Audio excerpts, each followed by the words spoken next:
विषयाचं प्रकरण 5 अन्न पदार्थांची सुरक्षा। मागच्या तासाला आपण अन्न बिघाड म्हणजे काय, त्यानंतर अन्न नासाडी कशी होते, त्याचे कोणते प्रकार आहेत आणि ही अन्न नासाडी टाळण्यासाठी आपल्याला काय काय करता येईल याविषयी आपण काही माहिती घेतली होती। आजच्या तासामध्ये आपण अन्न साठवण व सुरक्षा या संदर्भात माहिती घेणार आहोत। तर तत्पूर्वी आपण एका संस्थेविषयी माहिती बघणार आहोत। त्या संस्थेचं नाव आहे अन्न आणि औषध प्रशासन, FDA, food and drugs administration असे या संस्थेचं नाव आहे। आपल्या भारत सरकारच्या कुटुंब कल्याण, आरोग्य व कुटुंब कल्याण या खात्याच्या अंतर्गत ही संस्था काम करत आहे। तर या संस्थेविषयी माहिती तुमच्या पुस्तकात पान नंबर 36 वर या चौकटीमध्ये दिलेली आहे। बघा या ठिकाणी तुम्हाला दिसेल स्क्रीनवर। ही जी संस्था आहे अन्न आणि औषधे यांचे प्रमाणीकरण करून त्यांच्या निर्मितीवर व वाटपावर नियंत्रण ठेवणारी ही प्रशासकीय यंत्रणा आहे। अन्न सुरक्षितता आणि मानांकन कायदा 2006 अनुसार भारतीय अन्न सुरक्षितता आणि मानांकन प्राधिकरण FSSAI या संस्थेची स्थापना करण्यात आली आहे। तर बघा विद्यार्थ्यांना, अन्न आणि औषध यांचं प्रमाणीकरण करून म्हणजे त्यांना ते तपासून त्यातील घटक योग्य प्रमाणात आहेत की नाही, त्याचा काही दुष्परिणाम तर होत नाही ना, या सगळ्यांचं तपासणी करणं, याचं प्रमाणीकरण करणं, स्टँडर्डायझेशन असं त्याला म्हणतात, हे करून आणि नंतर त्याची निर्मिती आणि वाटप यावर देखरेख ठेवणारी, यावर नियंत्रण ठेवणारी ही संस्था आहे। आणि आपण पाहतो बघा, आपण जे पॅकेट्स फूड मध्ये विकत आणतो, तुम्ही कुरकुरे वगैरे खाता, त्याच्यावरती त्या पॅकेट्सवर FSSAI असं लिहिलेलं असतं बघा। तर हे काय, ह्या संस्थेच्या अंतर्गत ही एक चालणारी एक संस्था आहे की जी ह्या सगळ्या अन्न निर्मितीवर आणि अन्न सुरक्षिततेवर देखरेख ठेवत असते। ते जे हवाबंद अन्न आहे ते खाण्यालायक आहे की नाही, आरोग्याच्या दृष्टीने चांगलं आहे की नाही, याच्यावर देखरेख ठेवणारी ही एक संस्था आहे। तर तुम्हाला याच्याविषयी अधिक माहिती त्यांनी या ठिकाणी एक संकेतस्थळ दिलेलं आहे, वेबसाईट दिलेली आहे, त्या ठिकाणी तुम्ही जाऊन या संस्थेविषयी अधिक माहिती तुम्ही घेऊ शकता। आता आपण पाहूयात अन्न साठवण व सुरक्षा या संदर्भात।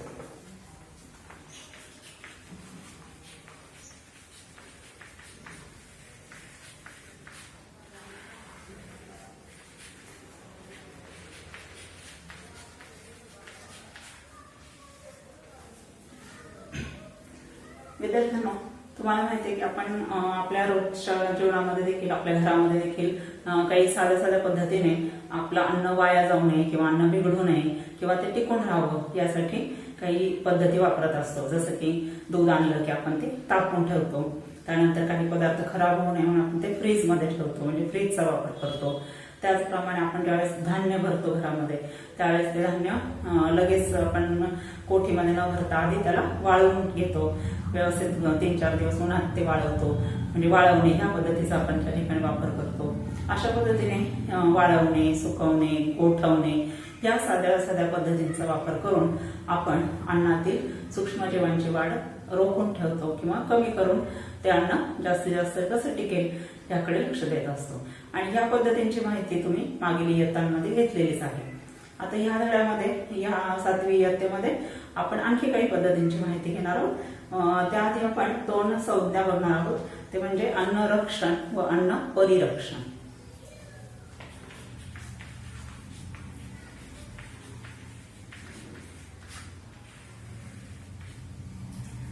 तर अन्नरक्षण आधी आपण बघूया।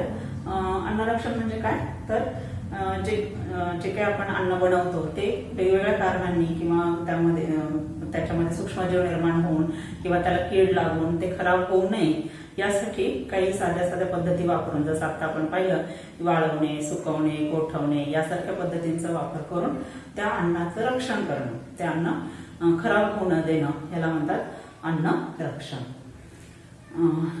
त्यानंतर दुसरा मुद्दा आहे अन्न परिरक्षण।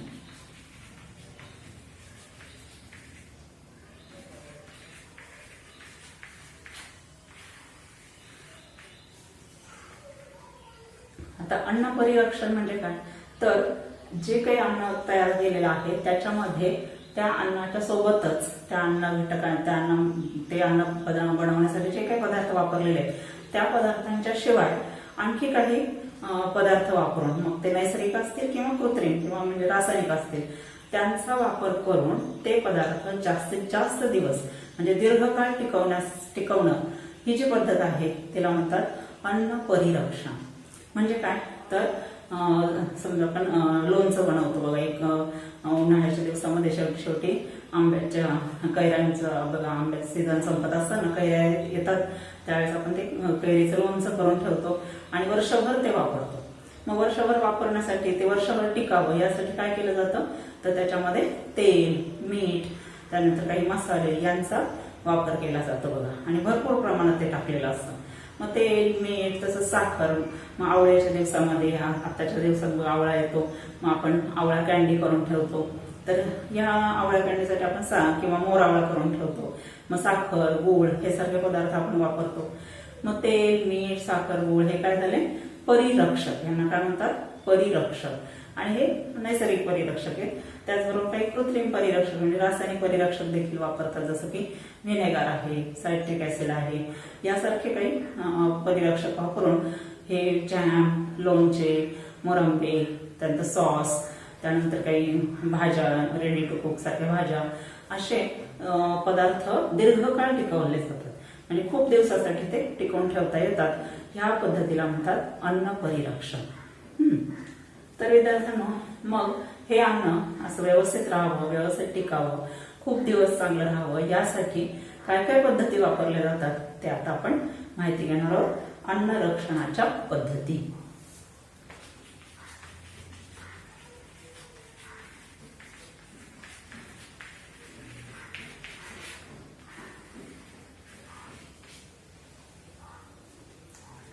तर बघा, तुमच्या पुस्तकात पान नंबर 37 वर या सगळ्या पद्धतींची माहिती दिलेली आहे. आपण एकेका पद्धतीची माहिती घेऊया. सगळ्यात आधी सगळ्यात पहिली पद्धत आपण पाहणार आहोत, गोठणीकरण. पहिली पद्धत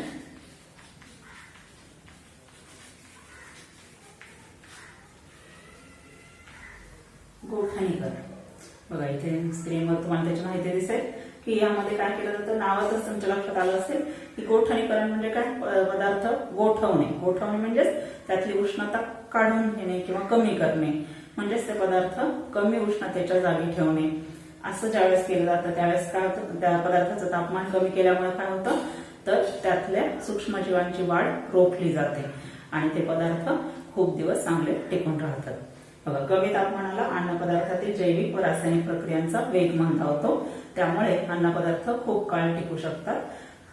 यासाठीच घरातील शीतकपाटाचा म्हणजेच रेफ्रिजरेटरचा उपयोग करतात. मग आपल्या घरामध्ये फ्रीज वापरतो आपण, तसंच मोठमोठ्या हॉटेल्समध्ये किंवा बंदरांमध्ये मासे टिकवण्यासाठी असं किंवा फळं भाजीपाला टिकवण्यासाठी त्या ठिकाणी या रेफ्रिजरेटरचा वापर केला जातो. त्यानंतर दुसरी पद्धत आहे वायूचा वापर.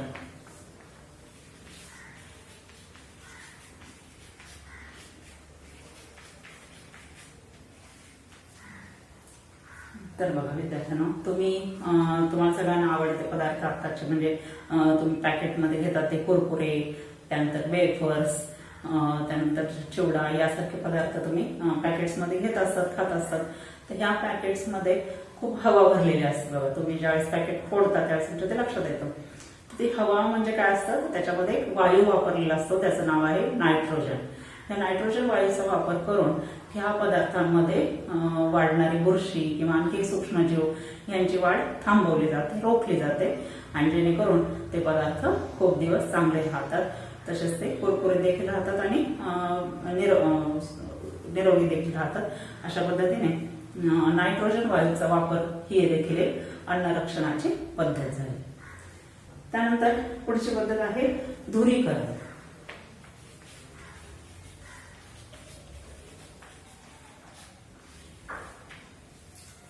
धुरीकरण यामध्ये काय केलं जातं, तर धूर देऊन अन्न संरक्षित केले जाते आणि धूर देण्यासाठी काय वापरलं जातं, अल्युमिनियम फॉस्फाईड नावाचं एक रसायन वापरलं जातं आणि ज्याच्या धुराने त्या पदार्थात मध्ये वाढ होणारे सूक्ष्मजीव त्यांची वाढ रोखली जाते. तर ही झाली धुरीकरण नावाची तिसरी पद्धत. त्यानंतर चौथी पद्धत आहे कीटकनाशकांचा वापर.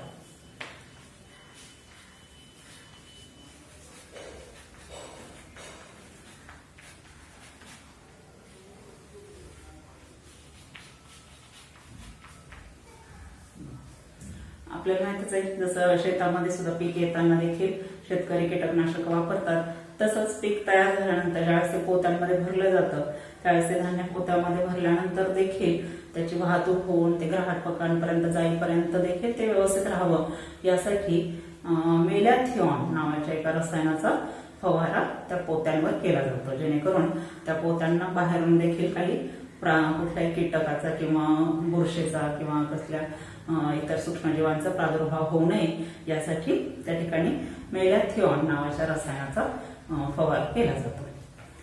त्यानंतर पुढची पद्धत आहे किरणीयन.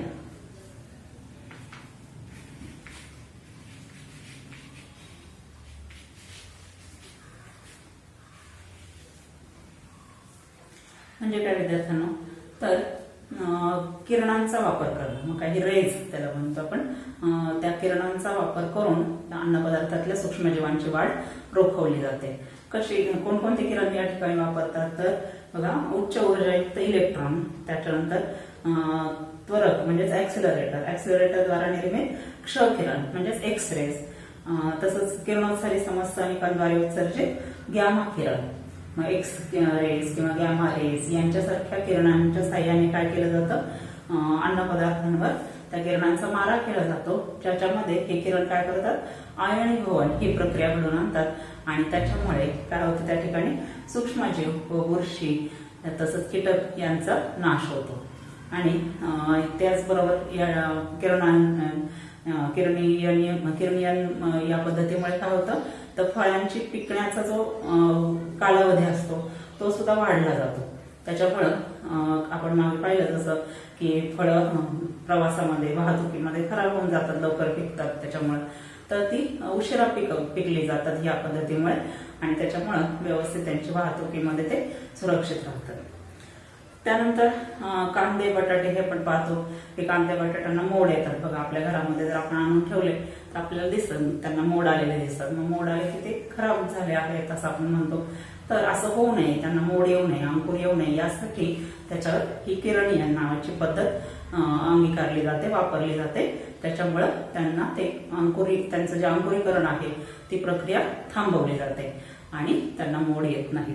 तर तुमच्या माहितीसाठी इथे तुमच्या पुस्तकात दिलेले बघा, पान नंबर 37 वर माहित आहे का तुम्हाला या सदरामध्ये याविषयी माहिती दिलेली आहे की आपल्या महाराष्ट्रामध्ये लासलगाव येथे कांदे आणि बटाटे यावर आणि तसंच नवी मुंबई येथे मसाल्याच्या पदार्थांवर किरणीयन करणारी संयंत्रे उभारण्यात आलेली आहेत. बघा, कांद्या बटाट्यांवर आणि तसंच मसाल्याच्या पदार्थांवर हे किरणीयन नावाची प्रक्रिया केली जाते, जेणेकरून त्यांना मोड येत नाही. त्याच्यानंतर पुढची पद्धत आहे परिरक्षकांचा वापर.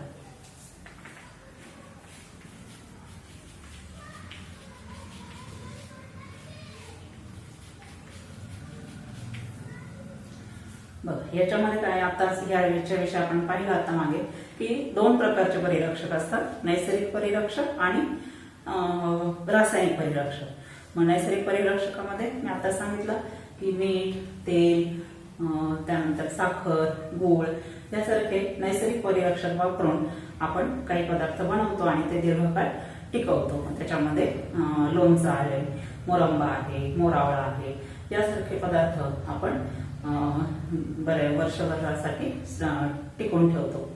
त्याचबरोबर रासायनिक परिरक्षकांमध्ये मी सांगितलं आता की व्हिनेगर, ऍसिटिक ऍसिड, त्यानंतर सायट्रिक ऍसिड, त्यानंतर सोडियम बेन्झोनेट, तसेच काही नायट्रेट आणि नायट्राइट या क्षारांचा वापर करून मग कारखान्यांमध्ये मोठ्या प्रमाणावर बघा जॅम, सॉस, जेली यासारखे पदार्थ बनवतात आणि ते दीर्घकाळ बाटल्यांमध्ये भरून ते टिकवून ठेवले जातात. तसंच काही रेडी टू कुक भाज्या किंवा काही अन्नाची तयार पाकिटं ही सुद्धा ह्या पद्धतीनेच बनवून ठेवली जातात की जी आपल्याला पाहिजे तेव्हा आपण ती आणून तयार करू शकतो भाजी. तर त्याच्या तो मसाला तयार केलेला असतो त्याच्यामध्ये तो ह्या पद्धतीने टिकून ठेवलेला असतो. त्याच्यामध्येही काही परिरक्षकांचा वापर केला जातो जेणेकरून ते बऱ्याच दिवस टिकू शकतात. आणि त्यानंतर शेवटची पद्धत आहे विद्यार्थ्यांना पाश्चरीकरण.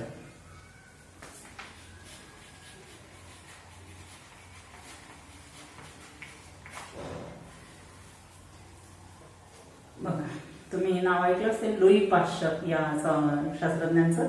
यांची माहिती तुम्हाला खाली घ्यायचीच आहे. तर काय केलं त्यांनी, कुठली पद्धत शोधून काढली, तर दूध जे आहे पूर्वी खूप, आता आपण बघा दुधाच्या पिशव्या वापरतो, ते दूध खराब होत नाही, परंतु खूप काही वर्षापूर्वी ज्यावेळेस या पाश्चरीकरण या पद्धतीचा शोध नव्हता लागला त्यावेळेस दूध खूप मोठ्या प्रमाणात खराब व्हायचं. तर असं होऊ नये यासाठी या लुई पाश्चर नावाच्या शास्त्रज्ञांनी याच्यावर अभ्यास केला आणि त्यांनी ही पाश्चरीकरण नावाची एक पद्धत शोधून काढली जेणेकरून दूध दीर्घकाळ बऱ्याच वेळ टिकून राहू शकतो. मग काय करतात या पद्धतीमध्ये, तर दूध किंवा त्यासारखे तत्सम पदार्थ हे खूप एका विशिष्ट तापमानाला तापवतात. उदाहरणार्थ 80 जवळपास 80 अंश सेल्सिअस या तापमानाला ते दूध तापवतात आणि तापवल्यानंतर 15 मिनिटं ते तापवलं जातं आणि नंतर ताबडतोब ते थंड केलं जातं. म्हणजे एकदम तापवायचं आणि एकदम थंड करायचं, म्हणजे एकदम उष्णता द्यायची आणि एकदम त्यानंतर उष्णता काढून घ्यायची. ह्या पद्धतीमुळे काय होतं, तर दुधातल्या सूक्ष्मजीवांचा नाश होतो आणि मग ते दूध दीर्घकाळ बराच वेळ ते टिकून राहतं आणि ते वापरता येतं. अशा पद्धतीने पाश्चरीकरण ही दुधाच्या टिकवण्यासाठी वापरली जाणारी पद्धत आहे. तर ज्यांनी ही पद्धत शोधून काढली त्यांच्याविषयी माहिती तुमच्या पुस्तकात या ठिकाणी दिलेली बघा, पान नंबर 37 वर. असे होऊन गेले नावाचं एक सदर आहे, या ठिकाणी स्क्रीनवर दिसेल बघा तुम्हाला.